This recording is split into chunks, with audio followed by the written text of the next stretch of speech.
Si vous êtes aux États-Unis, fuyez les États-Unis. Si vous ne pouvez pas fuir, allez dans les montagnes rocheuses, allez dans les campagnes, mais restez pas dans les grandes villes. Parce que les États-Unis vont être frappés. Ils vont perdre cette guerre, ils vont être frappés sévèrement. Ils vont être envahis par des armées étrangères. Israël va être rayé de la carte. Vous allez voir Israël et les États-Unis disparaître de l'histoire du monde définitivement. Donc tous ceux qui ont encore un peu d'espoir sioniste, désolé pour vous, c'est fini là. Avec l'erreur monumentale qu'a fait Trump d'attaquer l'Iran, tout le monde va être impacté. Il n'y a pas un endroit sur Terre qui ne va pas être impacté. Mais il faut éviter, si on peut, les États qui sont foireux. Okay, c'est-à-dire les États qui ont une mentalité d'esclavagistes, de colonisateurs, comme la France.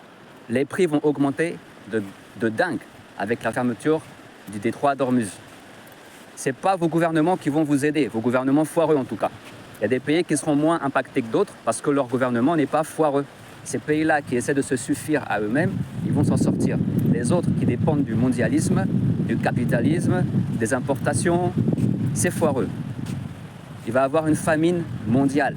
Il va y avoir la guerre civile. Ici, à Mayotte, il y aura la guerre civile. Parce que les prix vont flamber. Et ce n'est pas l'État français qui va nous aider.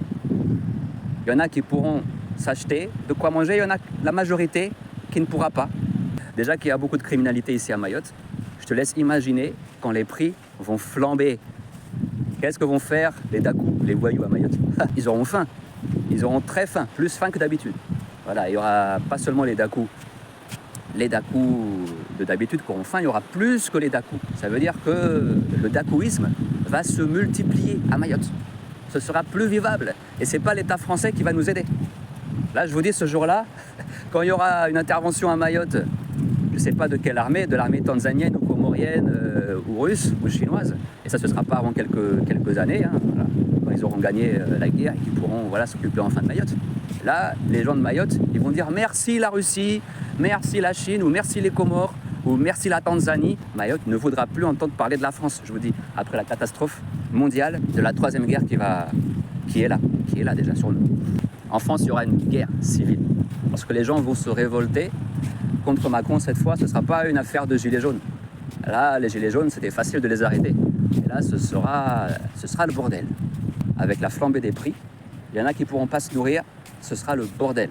Après tout ça, vous allez voir qu'il y a plein d'Occidentaux qui vont aller vivre en Afrique. Dans ces pays d'Afrique, de l'AES par exemple, de la Tanzanie, des pays vraiment indépendants, des pays qui tiennent sur leurs pieds, sur leurs propres pieds, et pas sur les pieds des autres. On va avoir en même temps qu'une guerre mondiale entre les pays, une guerre civile mondiale. Tous les saints, tous les prophètes nous ont dit, on ne pourra pas trouver de l'eau, on ne pourra pas trouver à manger, ça va être chaud. Celui qui va se trouver en plein milieu de l'explosion atomique, il aura peut-être plus de chance.